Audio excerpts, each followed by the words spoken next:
Hello बच्चों, आज मैं स्टार्ट कर रहा हूँ क्वेश्चन नंबर 31 से। तो लास्ट क्लास में मैंने 30 तक सोल्व किया था। 31 से मैं स्टार्ट करते हैं। तो पहले समझते हैं क्वेश्चन क्या है। 31, a man fires a bullet of mass 200 gram at a speed of 5 metre per second, full stop. The gun is one of mass 1 kg mass, full stop. By what velocity of the guns rebounds back, है ना। तो इसमें जो होगा कि mass of bullet जो है वो है 200 ग्राम है। इसको केजी में करेंगे तो 0.2 kg हो जाएगा। और जो भी है भी वो क्या हो गया 5 मीटर पर सेकेंड हो गया। The gun is of 1 kg, यानी मास ऑफ जो गन है वो कितना केजी है 1 kg। 1 kg है। By what velocity of the gun rebounds back, ये बुलेट का स्पीड हो गया। अब आपको वेलोसिटी ऑफ क्या चाहिए, गन चाहिए। ओके, तो यहाँ पर क्या हो गया P initial is equal to क्या हो गया P फाइनल।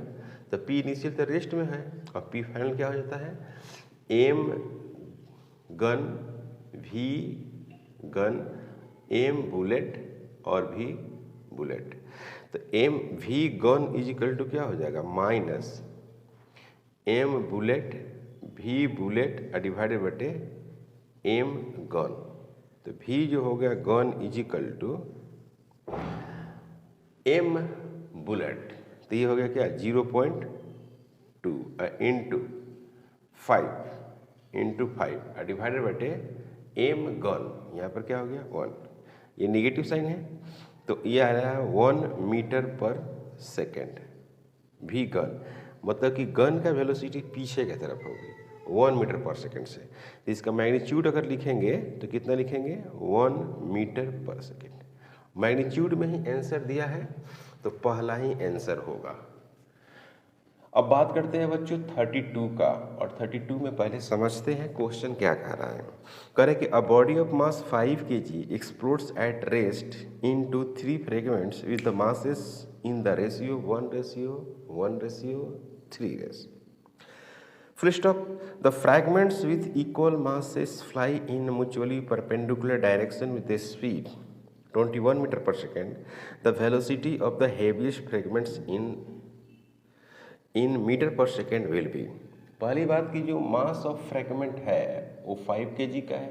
ओके, और ये टूटा है किसमें 1 रेशियो और 3 रेशियो। इसमें ये टूट गया है, इस रेशियो में टूटा हुआ है 1 kg और है ना 1 kg और 3 kg। तो M1 को लिख सकते हैं क्या 1 kg, M2 को क्या लिख सकते हैं 1 kg और M3 को क्या लिख सकते हैं बच्चों 3 kg। हो गया 5 kg। ओके, अब कह रहा है कि ये जो दोनों है वो चल रहा है 21 मीटर पर सेकेंड से, और ये दोनों आपस में क्या है परपेंडिकुलर है। सवाल यही है कि ये चल रहा है इधर है कौन M1 है M1, और ये कितना से चल रहा है 21 मीटर पर सेकेंड।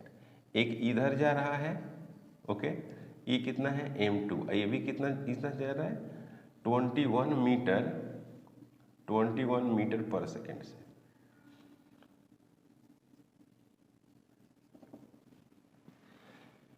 ठीक है, तो तीसरा कहाँ जाएगा, जो थर्ड है कहाँ जाएगा। इन दोनों का रिजल्ट किधर आ रहा है, इधर आ रहा है, यानी P जो R आ रहा है वो कितना आ रहा है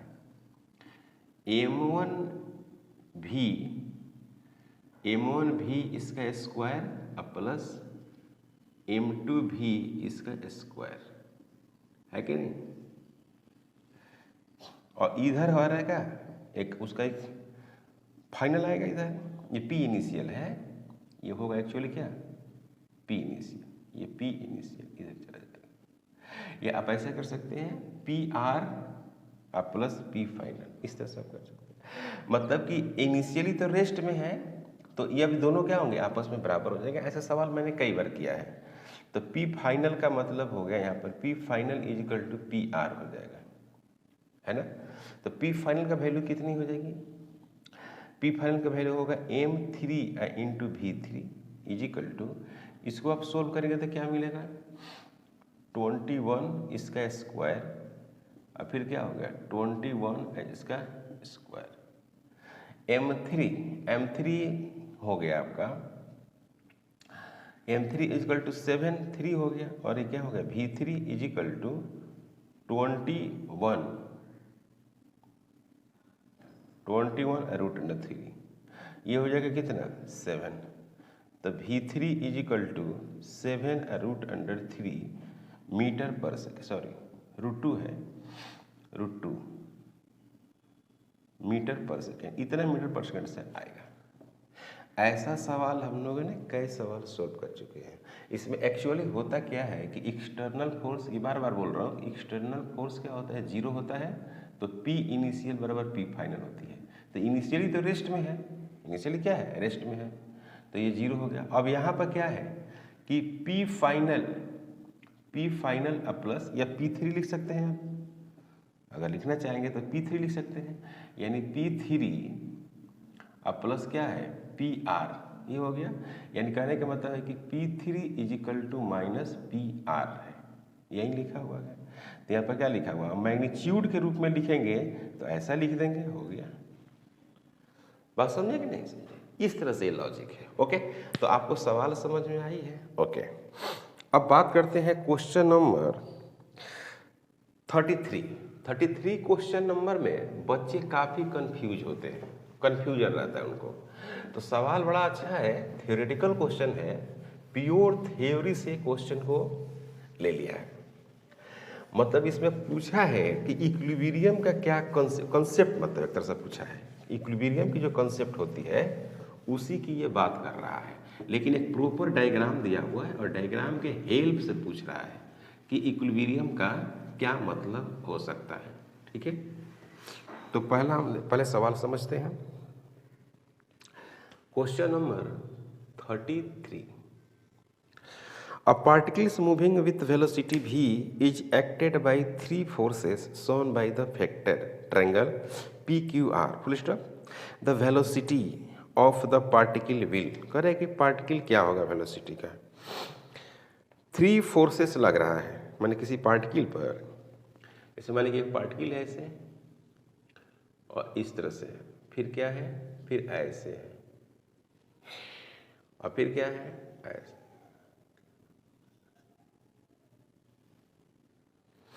यहाँ पर क्या है P है, यहाँ पर क्या है Q है, यहाँ पर क्या है R है। ऑप्शन के हिसाब से अगर देखा जाए, यहाँ पर क्या लग रहा है, फोर्सेस लग रहे हैं किसी पार्टिकल पर। जैसे मान लीजिए इधर फोर्स लगा है आप F1, इधर फोर्स लगा है क्या F2, और इधर क्या लगा है फोर्स F3। सवाल यही कह रहा है कि फोर्स लगा हुआ है। तो फ्रॉम फिगर से आप क्या देख रहे हैं, फ्रॉम फिगर से इस साइक्लिक है ना, तो साइक्लिक में क्या होता है, ये सबका सम क्या होगा 0 होगा, देख रहे हैं, ये सबका सम क्या हो गया 0। अभी कैसे होगा चलो देखिए, ऐसे आप लिखते हैं, याद है, ऐसे ऐसे लिखते हैं, ऐसे लिखते हैं। तो अगर A लिखते हैं, ये B लिखते हैं, इसको C रिजल्ट लिखते हैं, तो ऐसे तो लिखते आप नहीं है, ये लिखा हुआ है ऐसा, आप लिखते हैं कैसे, ऐसे लिखते हैं, याद है C। तो C बराबर क्या लिख देते हैं आप, A लिखते हैं प्लस B लिखते हैं ऐसे। लेकिन कोई कहता है कि नहीं ऐसे नहीं लिखा हुआ, ऐसे है ऐसे, तो यह माइनस न हो जाएगा, है कि नहीं, डायरेक्शन चेंज करते माइनस हो गया माइनस। अब इसको सोल्व करेंगे तो क्या मिलेगा, A plus B plus C is equal to क्या मिलेगा 0। तो ये साइक्लिक हुआ, लेकिन घूम रहा है गोला गोला, वैसे ही क्या कर रहा है, ये भी घूम रहा है ऐसे, तो ये साइक्लिक हो गया, है कि नहीं। मतलब कि नेट फोर्स क्या है यहाँ पर 0 है। तो आप ही बताइए, अब इसी से सोचिए कि जब नेट फोर्स 0 है, नेट फोर्स 0, तो नेट फोर्स को हम तो A में लिख सकते हैं ना। अगर कोई भी पार्टिकल होगी तो जरूर उसका मास होगा, क्योंकि उसमें पार्टिकल घूम रही है, तो उसकी मास तो पक्का होगी, होगी कि नहीं होगी। और जब नेट फोर्स उसका 0 है, नेट फोर्स 0 है, तो एक्सेलरेशन पक्का 0 होगा। और जब एक्सेलरेशन किसी पार्टिकल का जीरो होगा तो उस पार्टिकल का वेलोसिटी क्या होगा, कांस्टेंट होगा। तो जो कांस्टेंट वेलोसिटी वाला होगा ना वही ऑप्शन हो जाएगा। बात समझ रहे हैं कि नहीं आप? ये आपको समझ में आ रही है? तो यहाँ पर क्या कर देते हैं, सबका सम एफ कर देते हैं बराबर 0। तो यहाँ पर क्या लिखते हैं, M A is equal to 0। तो यहाँ पर क्या होगा, M not is equal to 0, A is equal to क्या है कि 0 करते हैं। तो A is equal to delta V upon delta T होता है, ये आपको पता है। इसको क्या कर देना है, 0 कर देना है। मतलब कि delta V is equal to क्या कर देना है, 0। यानी V final minus V initial is equal to क्या कर देना है, 0। यानी V minus U equal to क्या करना है, 0। तो वी इज इक्वल टू क्या करना है, यू। तो यहाँ पर क्या हो गया, वेलोसिटी कांस्टेंट हो गया। समझ में आया? तो जो ऑप्शन होगा वेलोसिटी कांस्टेंट वाला वही आंसर हो जाएगा। आप समझ रहे हैं बात? समझ रहे हैं? ओके। तो देख लीजिए भाई ऑप्शन में क्या है। पहला ऑप्शन में है changes according to the smallest force Q R. कह रहे क्यू आर जो फोर्स है उसी के वजह से वेलोसिटी की चेंज करेगी, कहना ये चाहता है। बी में कह रहा है इंक्रीज, सी में कह रहा है डिक्रीज और डी में कह रहा है रिमेंस कांस्टेंट। तो ऑप्शन क्या हो गया बच्चों, डी हो गया। क्वेश्चन नंबर 34, क्वेश्चन नंबर 34 कह रहा है कि 3 forces acting on the body are shown in the figure full stop to have the resultant force only along Y direction the magnitude of the minimum additional force needed is. कहना ये चाहता है, जैसे सवाल है, सवाल को समझिए। डायग्राम दिया हुआ है, सवाल में डायग्राम है। इधर दिया है बच्चों, इधर दे दिया है वाई और इधर दिया है क्या, एक्स है।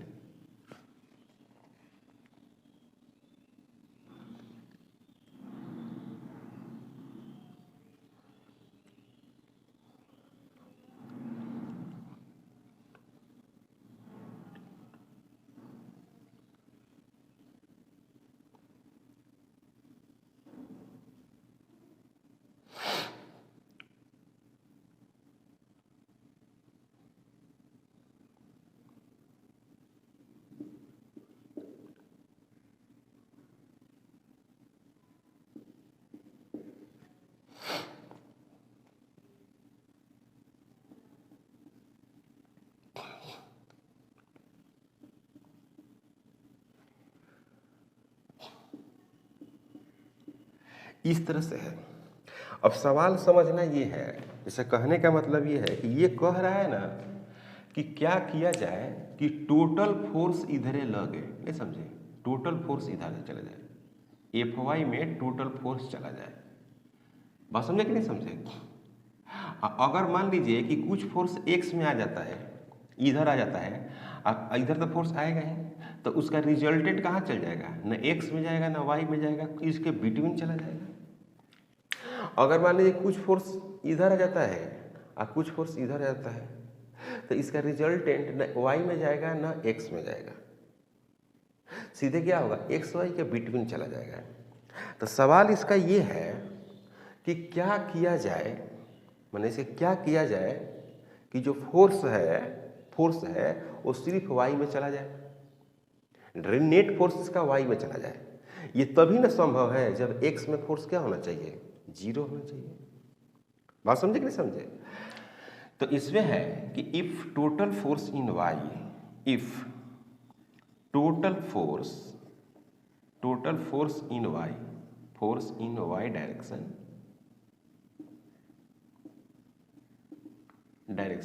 then force should be 0, force should be 0.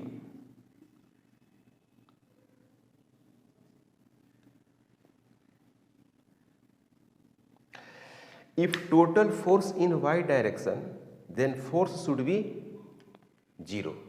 Force क्या होगा, 0 along x axis, along x axis. मतलब कि x एक्सिस का फोर्स को अगर हम 0 कर दें टोटल फोर्स, तो अब सवाल है कि कैसे 0 करें। मतलब ऐसा मान लीजिए कि इधर हम इसको कंपोनेंट तोड़े तो सपोज दैट 8 न्यूटन आ गया, सपोज दैट 8 न्यूटन आया है ना, 8 न्यूटन फोर्स आ गया।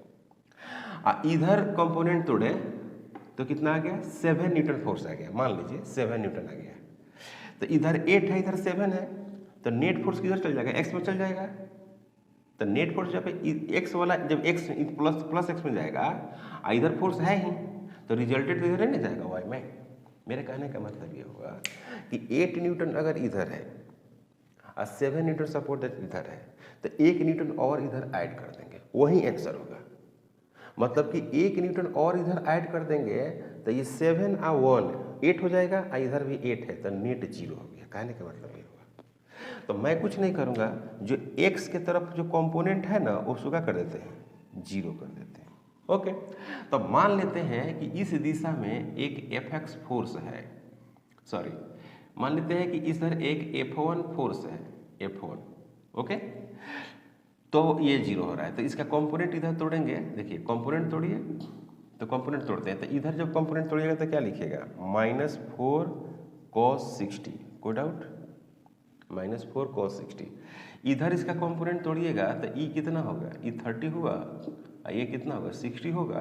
तो इसका एक कंपोनेंट इधर आएगा तो कितना आएगा, +2 cos 60, सही है। इधर देखिए ई 1 है, ये कितना है 1 है, तो इधर कितना आएगा 1 cos 60। अब प्लस क्या है, प्लस F1 भी तो इधर है, इजिकल टू क्या हो गया 0। अब सोल्व करिए इसको, यहाँ पर लिखिएगा कि -4 × 1/2 +2 × 1/2 प्लस 1 × 1/2 प्लस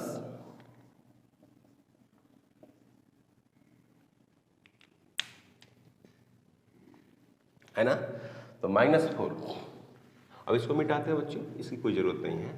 तो अब इसको सोल्व जब कर दीजिएगा ना, तो कहने का मतलब ये हुआ कि +x में इतना और फोर्स ऐड करेंगे तो total force along x axis जब 0 हो जाएगा तो नेट भागेगा कहाँ, y में भागेगा। ये मतलब हुआ सवाल का।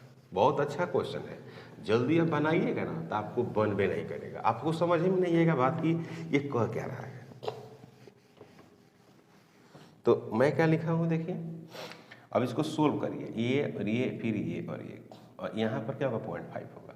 तो ये हो गया -2 अब +1 अब +0.5 अब प्लस F1 है ना, इजिकल टू 0। तो -2 अब +1.5 अब +F1 इजिकल टू क्या होगा 0।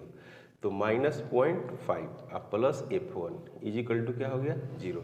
तो F1 इजिकल टू 0.5 न्यूटन, यही आंसर होगा। मतलब कि अगर x एक्सिस में प्लस x एक्सिस में 0.5 न्यूटन जोड़ेंगे ना तो टोटल फोर्स कहाँ चल जाएगा, y में। यही सवाल था, समझे, समझ में आया बच्चों। सवाल आपको समझ में आया तो काफ़ी जो है ना अच्छा सवाल है। ये सवाल जो आएगा तो आपको परेशान कर सकता है, इसमें कोई डाउट नहीं है, क्योंकि ये समझ से थोड़ा सा है ना, समझने में थोड़ा सा प्रॉब्लम करता है। ठीक है, अब बात करते हैं क्वेश्चन नंबर 5। देखिए क्वेश्चन नंबर 5 में हम लोग पढ़ते हैं, कह रहा है कि which of the following statement is incorrect. आपको सिलेक्ट करना है कि कौन जो है गलत है। Which of the statement is incorrect. कह रहे कि rolling friction is smaller than sliding friction. Roll करने में ना फ्रिक्शन बहुत कम लगता है। आप रोलिंग जब पढ़िएगा रोटेशनल तब को मालूम पड़ेगा, ये बात सही है। तो ऑप्शन तो ये नहीं होगा।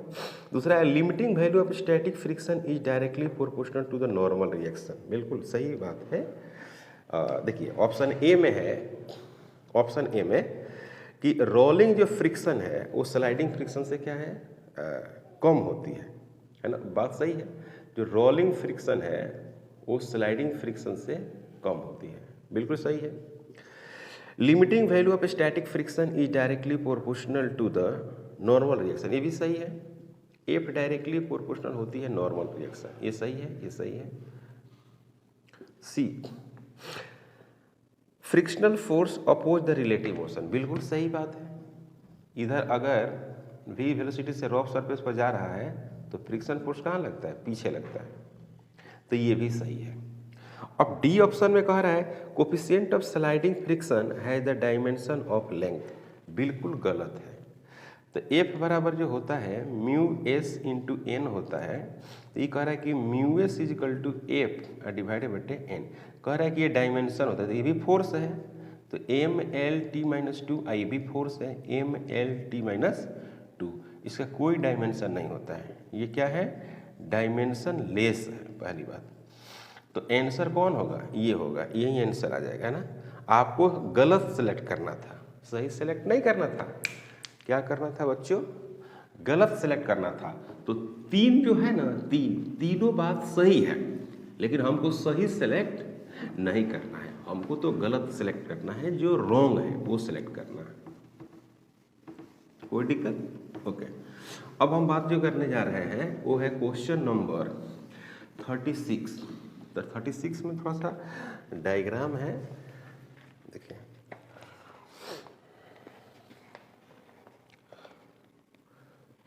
देखिए 36 में थोड़ा सा डायग्राम करे कि a block with the box on it at one end of the gradually rises above the other end.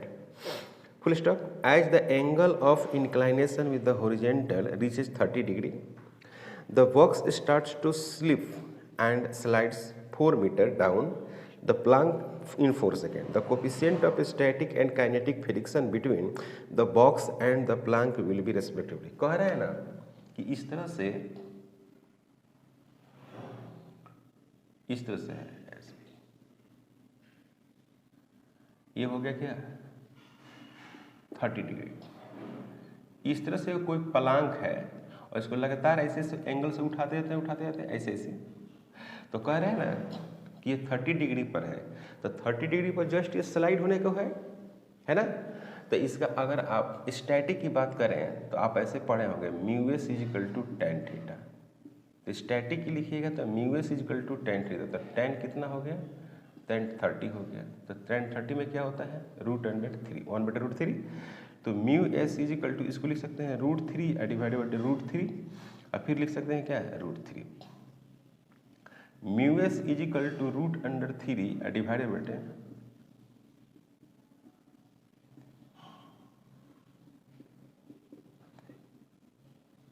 1.732 × 3, mu S is equal to जो हो गया mu S is equal to, तो ये हो जाएगा आपको 0.5 15 हो जाएगा और 2 और फिर 23 हो जाएगा, 7 × 21, ये हुआ म्यू एस का वैल्यू।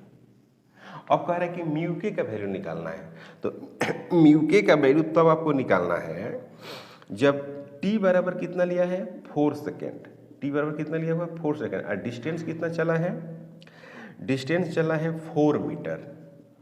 अब इसके जस्ट बाद थोड़ा सा स्लाइड, थोड़ा सा ऊपर एंगल करेंगे तो ये चलने लगेगा, तो कह रहा है अब उसमें काइनेटिक आ जाएगी, तो काइनेटिक में एक्सेलरेशन क्या होती है आप पढ़े होंगे g sin theta minus mu के cos थीटा, ये आप पढ़े होंगे।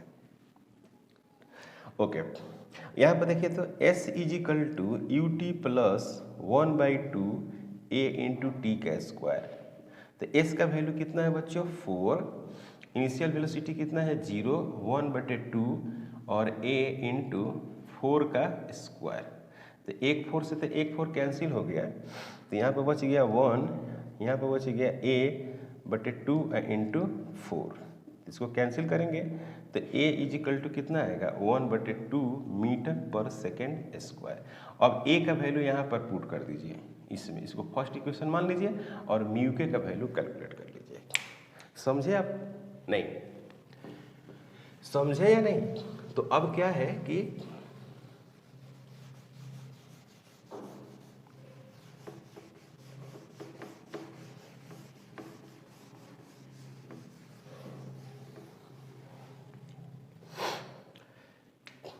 तो a इज इक्वल टू कितना फ्रॉम फर्स्ट, तो फ्रॉम फर्स्ट से क्या लिखेंगे, फर्स्ट से लिखेंगे बच्चों 1/2 इज इक्वल टू g का वैल्यू लिखेंगे 10 और sin 30 लिखेंगे और माइनस म्यू के लिखेंगे और cos कितना लिखेंगे 30 लिखेंगे, है ना। तो यहाँ पर लिख देंगे 1/2 इज इक्वल टू 10 और 1/2 minus mu K root under 3 divided बटे 2।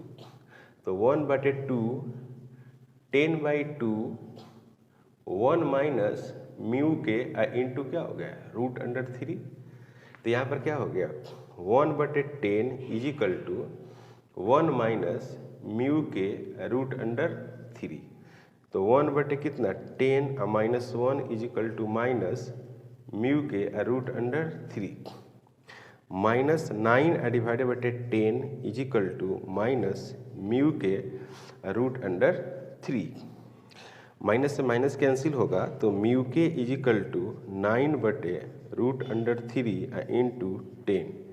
तो यहाँ पर क्या होगा mu K is equal to 9, यहाँ पर क्या हो गया 9 रूट अंडर 3। तो एक और कर देते हैं क्या root under 3 into root under 3 into 1/10।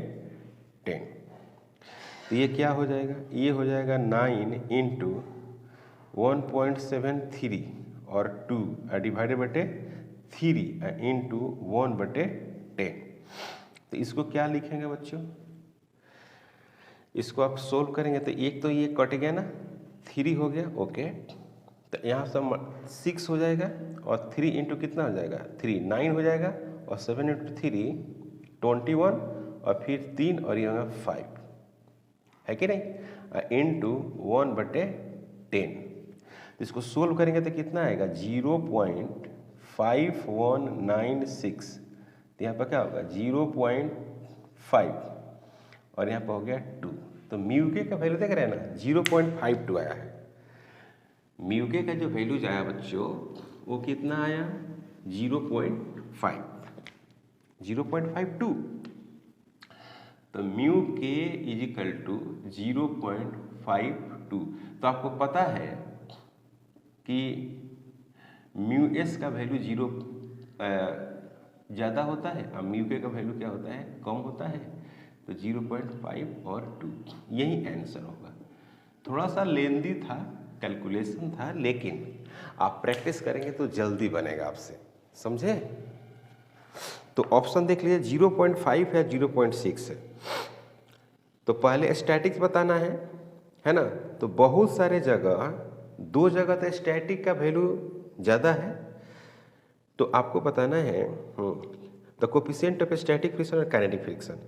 तो स्टैटिक में आपको लिख सकते हैं 0.6 लिख सकते हैं है कि नहीं। यहाँ पर 0.6 लिख सकते हैं इसको 0.6 म्यू एस। इसको तो 0.6 नहीं लिख सकते हैं ये 5 से बड़ा है। तो डी ऑप्शन है देख रहे हैं ना डी ऑप्शन में दिया हुआ म्यू एस बराबर 0.6 और म्यू के बराबर 0.5 0.52 मैंने लिखा है ना। तो इसको क्या लिखेंगे 0.5 लिखेंगे। दशमलव के बाद एक अंक में आंसर है तो ऑप्शन हो गया डी। काफ़ी अच्छा सवाल है ना।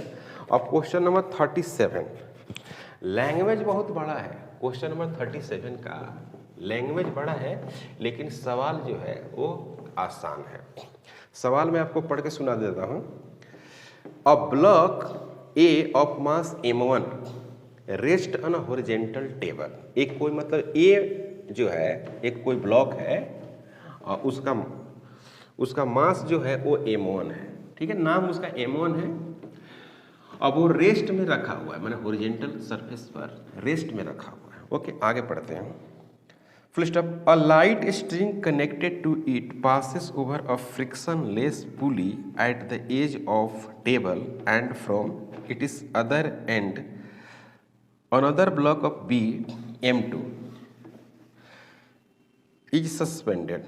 कह रहे हैं ना कि रस्सी को एक पुली से पास कराते हैं, ठीक है ना, और नीचे में हैंग कर देते हैं एक बी ब्लॉक का मास जिसका मास क्या है M2 है। ओके और क्या है पुली जो है वो स्मूथ है, पुली रफ नहीं है।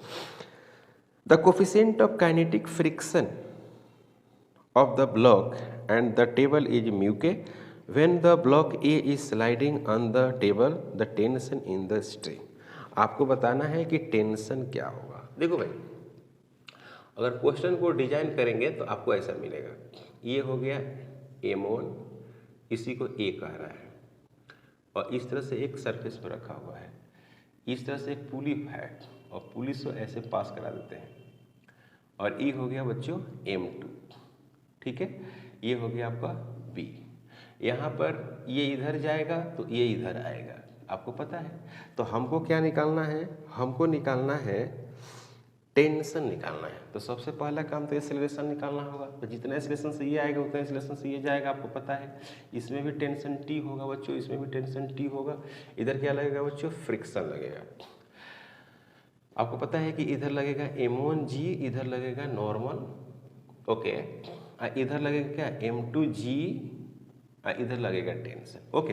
तो फॉर अगर हम बात करें, फॉर M1 की बात करें तो T माइनस F बराबर क्या होगा, M1 इंटू ए होगा, T माइनस म्यू होगा M1G, या म्यू के लिखे, म्यू के इंटू M1G बराबर M1A, है कि नहीं। अब यहाँ पर क्या था, T जो था वो क्या था, फॉर क्या करते हैं M2 का, तो M2 में M2G नीचे लग रहा है, टेंशन कहाँ लग रहा है, ऊपर। तो ज़्यादा फोर्स कौन है, M2G minus T is equal to क्या लिखेंगे बच्चों, M2A। ये हो गया सेकेंड। अब इन दोनों को जोड़ देते हैं, सेकेंड प्लस फर्स्ट, तो यहाँ पर T हो गया, यहाँ पर T हो गया। तो यहाँ पर क्या होगा, M2G माइनस म्यू के M1G is equal to M1A plus M2A। तो यहाँ पर क्या हो गया आपको, G हो गया, यहाँ पर क्या होगा M2 हो गया माइनस म्यू के M1 हो गया, फिर क्या हो गया A हो गया M1 प्लस M2 हो गया, ऐसे। क्लियर है। अब यहाँ पर क्या मिल रहा है आपको, यहाँ पर A जो है A, यहाँ पर क्या हो गया G हो गया और M2 हो गया माइनस म्यू के इंटू M1 और डिवाइडेड बटे क्या हो गया M1 plus M1 plus M2। ये आ गया आपका एक्सेलरेशन। अब आपको कैलकुलेट करना है टेंशन। तो आप क्या करें, किसी भी इक्वेशन में पुट कर दीजिए वैल्यू को। तो आप फ्रॉम सेकेंड की बात करिए, फ्रॉम सेकेंड। तो सेकेंड से देखिए M2G minus T is equal to M2 into A। तो A का वैल्यू देखिए, यही ना है A का वैल्यू, तो G M2 minus mu K और M1 है ना, और डिवाइडेड बटे क्या होगा M1 plus M2, M1 plus M2। तो ये था आपको, ये M2 है, तो यहाँ पर हो गया क्या M2 इंटू G है ना। तो T इजिकल टू क्या होगा बच्चों, M2 इंटू G माइनस, इसको आप अंदर ले जाकर मल्टीप्लाई कर सकते हैं। तो लिखेगा क्या M2G है ना, और M2 माइनस म्यू के इंटू M1, ऐसे। Code out next. तो डिवाइडेड बटे क्या हो जाएगा, डिवाइडेड बटे M1 प्लस M2 हो जाएगा, ठीक है। तो यहाँ पर T बराबर क्या लिखेंगे, M2G को बाहर कर देंगे तो यहाँ पर मिलेगा 1 माइनस यहाँ पर मिलेगा M2 प्लस म्यू के M1, ओके, और डिवाइडेड बटे M1 प्लस M2। अब इसको आप यहाँ लेकर जाएंगे तो क्या मिलेगा, T is equal to M2G, T is equal to M2G, यहाँ पर होगा M1 plus M2 minus M2 plus mu के, फिर क्या होगा M1, और डिवाइडेड बटे क्या हो गया M1 प्लस M2। ये और ये कैंसिल हो जाएगा। ये जब कैंसिल हो जाएगा तो T इजिकल टू क्या होगा, यहाँ पर मिलेगा M2G और M1 प्लस म्यू के M1 डिवाइडेड बटे M1 plus M2। Code out, okay. अब इसे मिटाते हैं बच्चों, कठिन नहीं है, बहुत सिंपल सवाल था, ठीक है ना, काफी सिंपल था। ये समझ में आया बात आपको।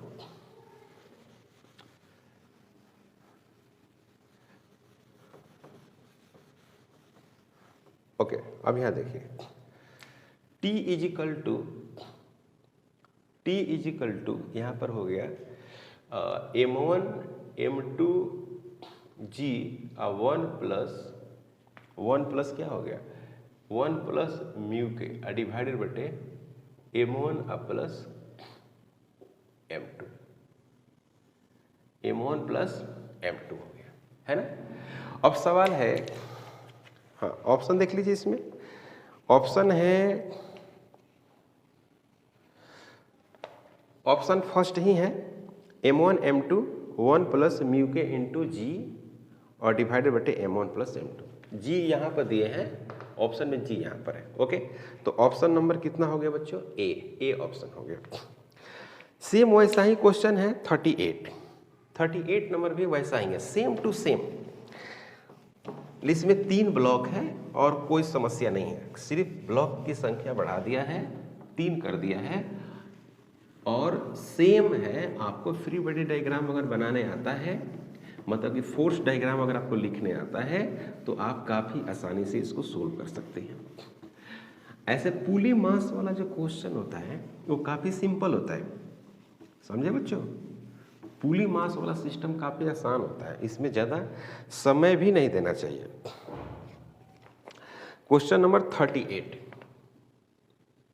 डायग्राम हम बनाते हैं। देखिए पहले डायग्राम बना लेते हैं। यहाँ पर एक पुली दिया हुआ है, इससे कनेक्ट कर दिया है और यहाँ पर एक मास, और एक मास कहाँ पर हो गया, यहाँ पर हो गया।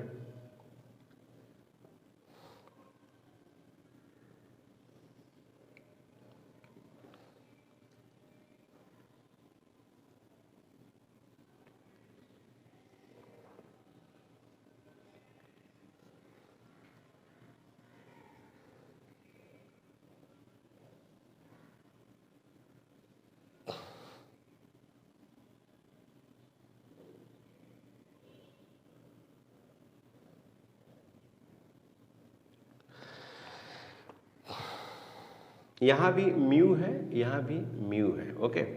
तो ये हो गया टी, अगर इसको टी मानते हैं, ये भी टी हो गया, तो ये T1 हो गया, ओके। और सभी का मास इक्वल है। देखिए सवाल यहाँ पर लिखा है m1 m2 इजिकल टू क्या है, m है, m3 इजिकल टू m, सबका मास ये है, तो ये नीचे आएगा, ये कहाँ जाएगा, इधर जाएगा, ओके। इतना हो गया, ओके। ये मास है। अब सवाल पढ़ते हैं। A system consist of 3 masses m1 and m2 and m3 connected by a string passes over a pulley P. Full stop. The masses m1 hangs freely and m2, m3 are on a rough horizontal table. Full stop. The coefficient of friction mu. The pulley is frictionless and negligible mass. The downward acceleration of m1 is, मतलब आपको simple acceleration निकालना है, तो equation लिखिए, जोड़ दीजिए, equation को हो गया आंसर। तो सबसे पहली बात अगर हम इसकी बात करें फॉर m1, तो क्या लिखेंगे, m1 g नीचे आ रहा है minus T equal to m1a, मतलब कि mg minus T equal to m into A, ये हो गया इक्वेशन नंबर फर्स्ट। अब बात करते हैं क्या फॉर m2 का, फॉर m2, तो ये हो गया m2 हो गया। तो यहाँ पर क्या हो गया, यहाँ पर हो गया T1 और ये हो गया क्या T, ओके। और ये जा रहा है कहाँ, इधर जा रहा है ए एक्सेलरेशन से, ये हो गया क्या, फ्रिक्शन हो गया। तो यहाँ पर क्या हो गया T माइनस T1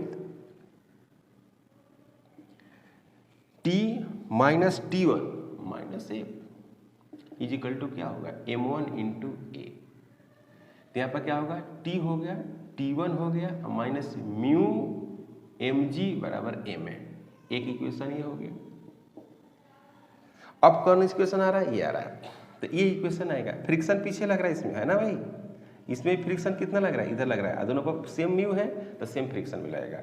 अब बात करते हैं फॉर किसके लिए, m3 के लिए।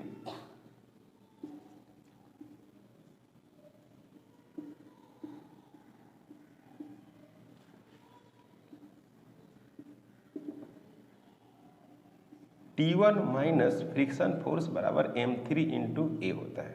तो ये हो गया T1 minus mu mg equal to m into A, ये हो गया थर्ड, फर्स्ट हो गया, सेकंड हो गया और थर्ड हो गया, फर्स्ट सेकंड और थर्ड, तीनों को जोड़ देते हैं। देखिए तीनों को अगर आप जोड़ते हैं तो इसको mg माइनस टी बराबर m, पहला हो गया, दूसरा हो गया T, यहीं पर कैंसिल कर दो ना, क्या दिक्कत है ना, यहीं पर कैंसिल करते हैं। देखिए माइनस टी है और यहाँ पर क्या है प्लस टी है और यहाँ पर माइनस T1 है, ये वाला नहीं, ये वाला कट, अब माइनस T1 है और यहाँ पर क्या है प्लस T1 है, कैंसिल हो गया। तो यहाँ पर क्या हो गया एम जी हुआ और माइनस म्यू एम जी। और फिर यहाँ पर भी क्या मिला आपको, फिर यहाँ पर भी मिला आपको म्यू एम जी। और यहाँ पर क्या हुआ है एम ए, तो M A plus M A, तो यहाँ पर क्या हो गया M G 1 minus mu is equal to 3ma, तो m से m कैंसिल हो जाएगा, तो a is equal to G divided by 3 और 1 माइनस म्यू।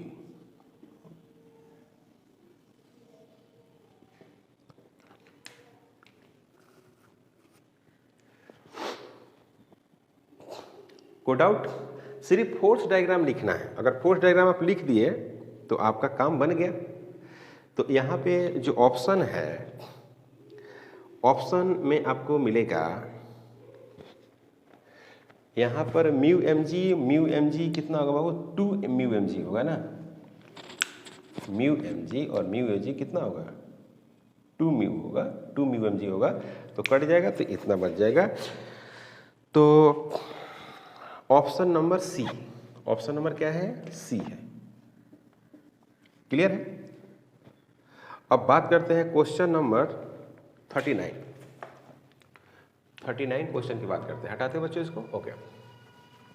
39 भी थोड़ा सा लेंदी है, मतलब कि आपको थोड़ा सा काइनेमेटिक्स, थोड़ा फ्रिक्शन का कंसेप्ट, इंक्लाइन प्लेन वाला भी कंसेप्ट, इस सब का इस्तेमाल करते हुए सोल्व करना है। क्वेश्चन नंबर पढ़ते हैं पहले, बहुत अच्छा क्वेश्चन है क्वेश्चन नंबर 39, बहुत ही सुंदर क्वेश्चन, बहुत अच्छा क्वेश्चन है। ऐसा क्वेश्चन हमेशा आपको सोल्व करना चाहिए, क्योंकि ऐसा क्वेश्चन जनरली आते हैं एग्जाम में, इस तरह का क्वेश्चन अक्सर आता है एग्जाम में, है ना। तो क्वेश्चन हम पढ़ते हैं भाई, क्या है question 39। The upper half of an inclined plane of inclination theta is perfectly smooth while lower half is rough. Full stop. A block starting from rest at the top of the incline will again come to rest at the bottom if the coefficient of friction between the block and the lower half of the plane is given by। तो कह रहा है कि आपको सवाल समझ लीजिए, इस तरह से है, इंक्लाइन प्लेन है, क्लियर है, और इसकी एंगल ऑफ इंक्लिनेशन क्या है बच्चों थीटा है, वो भी क्लियर है। और यहाँ पर ये मिड पॉइंट हो गया, तो ये पूरी लंबाई कितनी है एल है, पूरी लंबाई एल। तो यहाँ से चलना स्टार्ट किया तो यहाँ पर इनिशियल वेलोसिटी क्या है 0। अब मान लीजिए कि यहाँ पर ये आ गया, ठीक है, तो यहाँ पर कुछ उसका फाइनल वेलोसिटी भी होगा यहाँ पर। तो ये जो डिस्टेंस है वो कितना है l/2 है, समझो। अगेन क्या है भाई l/2 है, ये भी समझ लीजिए। अब यहाँ पर आता है तो फिर इसका फाइनल वेलोसिटी क्या हो जाता है 0, क्लियर, ओके। तो यहाँ पर जो है इसका फाइनल वेलोसिटी, इसके लिए क्या हो जाएगा इनिशियल वेलोसिटी, दोनों बराबर हो जाएगी ना। इसकी इनिशियल वेलोसिटी यहाँ पे रॉफ स्टार्ट हो रहा है, क्योंकि ये वाला पार्ट क्या है रॉफ है, और ये वाला पार्ट क्या है बच्चों स्मूथ है ना, देख रहे हैं स्मूथ है। तो हम बात पहले कर लेते हैं for smooth surface, for smooth surface की हम बात करते हैं। तो स्मूथ सरफेस पर ए क्या होता है जी साइन थीटा होता है, कोई दिक्कत नहीं है। अब इस पर हम वेलोसिटी की बात करें तो V square is equal to you square plus 2as की बात करेंगे। तो यहाँ पर वी स्क्वायर निकाल रहे हैं, इनिशियल वेलोसिटी क्या बच्चों 0 है, 2 इंटू जी इंटू साइन थीटा है इंटू l/2 है, समझ में आया। तो v इज इक्वल टू क्या हो गया, या v का स्क्वायर इज इक्वल टू क्या हो गया, v स्क्वायर हो जाएगा जी साइन थीटा हो जाएगा, ये समझ में आया, इंटू l हो जाएगा, को डाउट, ओके। अब ये फॉर स्मूथ फॉर सरफेस। अब for rough surface, for rough surface की बात करते हैं। तो रफ सरफेस पर आप जानते ही हैं एक्सेलरेशन कितना होता है, a is equal to G sine theta minus mu cos theta, यही होता है ना रफ सरफेस पर, ओके। तो अब हाफ पार्ट जो है वो रफ है, जरा समझिएगा। तो v का square is equal to you square plus 2as। तो फिर क्या है अपना v का स्क्वायर माइनस u का स्क्वायर, या ऐसे लिखिए कोई दिक्कत नहीं है। तो पहला का दूसरा का फाइनल वेलोसिटी क्या हो जाएगा, 0 हो जाएगा। देखिए फाइनल ये नहीं है, ये है। इनिशियल क्या है, ये वाला है, देख रहे हैं ना, इनिशियल ये हो गया v का स्क्वायर और 2 इंटू जी साइन थीटा। ए का वैल्यू क्या है, जी sine theta minus mu K और कॉस थीटा, और एस का वैल्यू कितना है बच्चों, l/2। तो देखो फिर l/2 से l/2 कैंसिल हो गया। और v का स्क्वायर, तो v का स्क्वायर देखो ये ना है, तो लिखिए v का स्क्वायर जी साइन थीटा, क्या लिखना है भाई, क्या लिखना है बच्चों, जी साइन थीटा। तो जी साइन थीटा आप अगर लिखिएगा इंटू एल, क्लियर है। अब प्लस यहाँ पर क्या लिखिएगा, G into L, G into L और sine theta minus mu K cos theta is equal to क्या हो गया, 0 ना हो गया। तो यहाँ पर देखिए, यहाँ पर जी एल कॉमन हो रहा है, तो क्या मिल रहा है, साइन थीटा मिल रहा है, अब प्लस यहाँ भी क्या मिलेगा, साइन थीटा मिलेगा माइनस म्यू के इंटू कॉस थीटा नहीं मिल रहा है, इज इक्वल टू क्या मिल रहा है, 0। तो यहाँ पर मिल रहा है साइन थीटा, मतलब कि 2 sine theta plus minus mu K और cos theta is equal to 0। तो यहाँ पर हो गया 2 sine theta is equal to mu K और कॉस थीटा। तो यहाँ पर क्या होगा, mu K is equal to 2 sine theta plus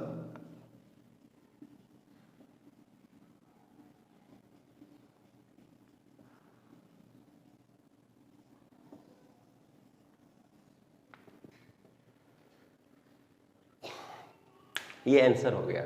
बहुत अच्छा सवाल था। तो आपको ऑप्शन नंबर ए, इसका ऑप्शन नंबर ए ही होगा सही, है ना, ये हो गया आंसर। क्लियर है, बहुत अच्छा सवाल है बाबू, है ना, ऐसा सवाल बहुत पूछता है। Clear.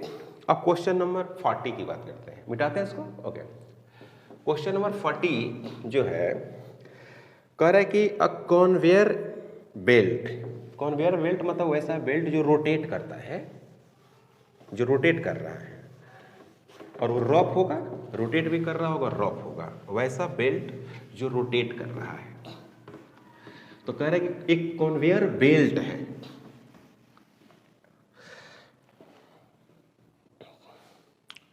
A conveyor belt is moving at a constant speed of 2 metre per second, full stop. A box is gently drop on it, मतलब उसी पर एक बॉक्स को आप क्या कर दिया है, ड्रॉप करा दिया है, मैंने उसी पर बॉक्स को एक गिरा दिया, मूव कर रहा है, गिरा दिया, okay, full stop. The coefficient of friction between them is mu is equal to 0.5। The distance that the box will move relative to the belt before coming to rest, ठीक है ना। तो उसका इनिशियल स्पीड कितना हो गया, box का initial जो स्पीड हो गया वो 2 मीटर पर सेकेंड स्क्वायर हो गया। अब फाइनल वेलोसिटी क्या होने जा रहा है, 0। एक्सेलरेशन क्या होता है, mu into g, g is equal to कितना दिया हुआ है, 10 मीटर पर सेकेंड स्क्वायर। तो कह रहा है कितना डिस्टेंस ट्रेवल करने के बाद वो रुक जाएगा। तो v का square is equal to you square plus 2 into a into s. v का मतलब क्या हुआ, 0 हो गया, u का मतलब क्या हुआ, 2 स्क्वायर हो गया, प्लस 2 हो गया इंटू ए माइनस म्यू इंटू जी इंटू एस, मतलब एस मतलब यहाँ पर डी कितना दूर जाएगा, रुकेगा। तो सवाल बन गया आपको, यहाँ पर 4 हो गया माइनस 2 हो गया, एक्सेलरेशन निगेटिव होगा, रिटार्डेशन होता है। अब म्यू का वैल्यू कितना है, 0. म्यू का भी वैल्यू दिया हुआ है, कोफिशिएंट ऑफ फ्रिक्शन का वैल्यू आपको दिया हुआ है बच्चों 0.5, ये दिया हुआ है 0.5, ओके। तो यहाँ पर पुट करेंगे क्या, 0.5 इंटू 10 इंटू डी। तो यहाँ पर क्या होगा, 4 माइनस 10 यानी 10, ये हो गया डी बराबर 0 0। तो 4 is equal to 10 into d, d is equal to क्या हो गया, 4 डिवाइडेड बटे 10। तो डी इज इक्वल टू क्या हो गया, 0.4 मीटर, यही आंसर हो गया। क्लियर। तो ऑप्शन में कौन है, 0.4 ए है, ए ऑप्शन है, ओके। तो आज हम तक 40 तक सोल्व किए हैं और आज काफ़ी इंपॉर्टेंट क्वेश्चन को सोल्व किया गया है। ओके, तो अब क्या करते हैं हम लोग, मिलते हैं नेक्स्ट लेक्चर में। अगर आप हमारे चैनल पर नए हैं प्लीज़ सब्सक्राइब करें, शेयर करें। Thank you.